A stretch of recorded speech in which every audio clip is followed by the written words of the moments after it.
अरे श्रीलंका बन गया इंडिया। लेकिन सुहेल सेठ जी, क्या शॉर्ट सर्किट हो चुका है इंडिया में और हमें आग दिख नहीं रही, जैसा तृणमूल कांग्रेस के मेंबर ऑफ पार्लियामेंट कह रहे हैं? देखिए, ये जो दोनों उनका जो वक्तव्य है वो पॉलिटिकली मोटिवेटेड है और होना भी चाहिए। टीएमसी मोदी को प्रेज नहीं करेगी, ना ही कांग्रेस प्रेज करेगी, तो वो आप बात मान के चलिए।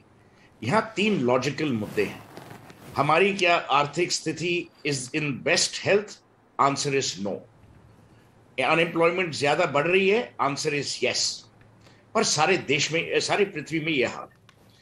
नंबर 3, जो यूक्रेन ने और यूक्रेन रशिया का जो क्राइसिस ने जो स्टेयर किया है वो बहुत ही खतरनाक है और पूरी दुनिया इससे सफर हो रही है। हम श्रीलंका क्यों नहीं बनेंगे? नंबर 1, हमारे यहां डायनेस्टी नहीं है और ना ही हम चाइना के स्टूजेस हैं। हमने हमने अपना पूरा देश चाइना को गिरवी अभी तक नहीं किया, ना ही हमने एक देश को या एक बैंक को या एक ऑर्गेनाइजेशन को गिरवी किया, तो वो नहीं होगा। नंबर 1। नंबर 2, जो हमारी डोमेस्टिक कंजम्पशन है वो ये होने नहीं देगी। नंबर 3, जो आप देखें in terms of production of various sectors, वो सेक्टर्स आर स्टिल थ्रॉबिंग।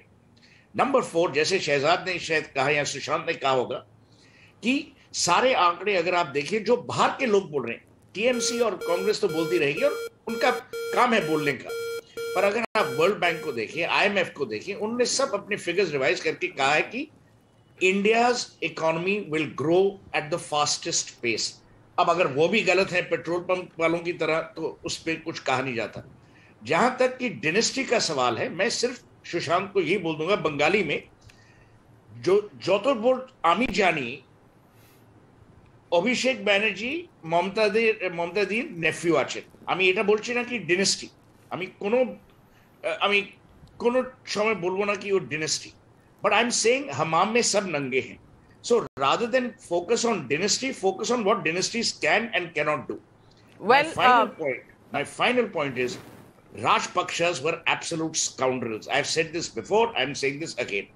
वो उन्होंने श्रीलंका को बेच मारा है और आज जो हो रहा है श्रीलंका के साथ, मैं श्रीलंकन्स के लिए बहुत दुखित हूं, पर राजपक्षास के लिए आई हैव नो सिंपैथी। आप सुशांत को पूछिए, they are scoundrels of the first order. उन्होंने पूरा अपना देश चाइना को बेच दिया था। इंडिया से जब वो हेल्प मांगते थे only when it was convenient. आज राजपक्षा भाग के चला गया है, ये इतनी शर्मनाक बात है। हमारे देश में ये होगा नहीं। हाँ, आप चाहते हैं कि मोदी जाए, अमित शाह जाए, पर वो जाएंगे नहीं, क्योंकि आपको हराना पड़ेगा। अब आप हराएंगे कैसे? क्योंकि आपके जो भाई साहब है वो हर वक्त बाहर चले जाते हैं। तो यहाँ पे तो मुद्दा ही कुछ अलग हो गया भाई साहब। तो मैं सुब्रांश राय जी जवाब दीजिए। यहाँ मुद्दा ये नहीं है कि मोदी जी कब भागेंगे, यहाँ मुद्दा ये है कि राहुल गांधी जी फिर से कल चले गए। वो क्यों भागेंगे? वो इलेक्शन जीत के आ रहे हैं। वो किसी के घर चोरी से तो इलेक्शन नहीं जीत रहे ना। पांडे जी भी, सुब्रांश राय भी जानते हैं कि हमारे यहाँ डेमोक्रेसी है, इलेक्शंस है। राहुल गांधी भी पार्लियामेंट में है, नरेंद्र मोदी भी पार्लियामेंट में है, डेरेक ओब्रायन भी पार्लियामेंट में है, शांतनु सेन भी पार्लियामेंट में है। इन सब ने चोरी तो की नहीं, ये पार्लियामेंट में चुन के आए थे। ये किसी के दामाद नहीं है, किसी के बेटे नहीं है, किसी की बेटियां नहीं है। हाँ, एक दो हैं, पर अल्टीमेटली लोगों ने सबको चुना है। राहुल गांधी को भी चुना है, नरेंद्र मोदी को भी चुना है। एक दिन शहजाद पूनावाला को भी चुन लेंगे और तहसील को भी चुन लेंगे, तब हम लोग बोलेंगे कि नेपोटिज्म है और फैमिली डायनेस्टी ये पूनावाला चला रहे हैं। तब तक क्यों हमारे अपने देश को हर वक्त बदनाम करने की हमने दौड़? बहुत सही बात कही। और सुब्रांश राय जी, मैं सवाल ये उठाना चाहती हूँ, वापस फोकस लाना चाहती हूँ डायनेस्टिक कंट्रोल पे। और डायनेस्टिक कंट्रोल की मैं एक वाक्य आपको बताना चाहती हूँ। डायनेस्टिक कंट्रोल क्या होता है और किस तरह से वो एक चोजन प्राइम मिनिस्टर को नीचे दिखा सकता है, वो आपने भी देखा है, इस पूरे देश ने देखा है। जब राहुल गांधी ने एक ऑर्डिनेंस फाड़ दिया था, वो ऑर्डिनेंस किस चीज के लिए था?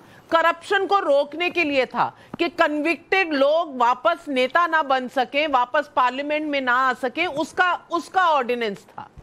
और किसने फाड़ा? राहुल गांधी ने। सॉरी, राहुल ने रोका। लेकिन ऑर्डिनेंस चलाया था मनमोहन सिंह ने। मनमोहन सिंह प्रधानमंत्री की कुर्सी पे बैठे थे।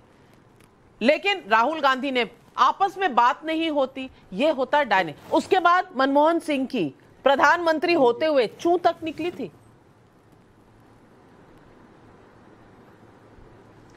चलिए नविका जी, कोई बात नहीं, अच्छा है, 2-3 बड़ी बड़ी बातें आपके, चूंकि नहीं, मैंने सवाल जो पूछा पहले उसका जवाब दे। बात हो रही थी कि हम सारे बिजनेस पे, जी पहले सुनिए तो सही मैडम, मैं कोई आप एग्जाम देने थोड़े बैठा हूं।